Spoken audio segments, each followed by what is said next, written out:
जी आम प्रथम मधुमाटी विकास मंच गठन कलु जो मधुबाबू पाखे आम शपथ नहीं आज आम आगू सब जीव पछक नई फेरबू ना कारण मधुबाबू जड़े सुसंगठक जड़े भल व्यक्तित्व जड़े सांबादिक जड़े एडवोकेट जड़े जार कि दरद थाए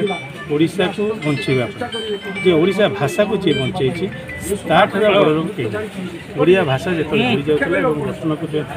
ओडिशा रत्न बोली आम कहूँ आज पाखे आम शपथ कलु टांगी साल निश्चित ये स्वर सारा ओडिशा को जी प्रथम जिते मधुबाबू स्कूल से मोपरी छोट पिलाटे गाँ पर्यटन चाटुची चेहराटी तार डौलटा बुद्धि तार सब मधुबाबू से जिन लिखिते मधुबाबू पाखे शिखीचु जो आगामी पदक्षेप अच्छी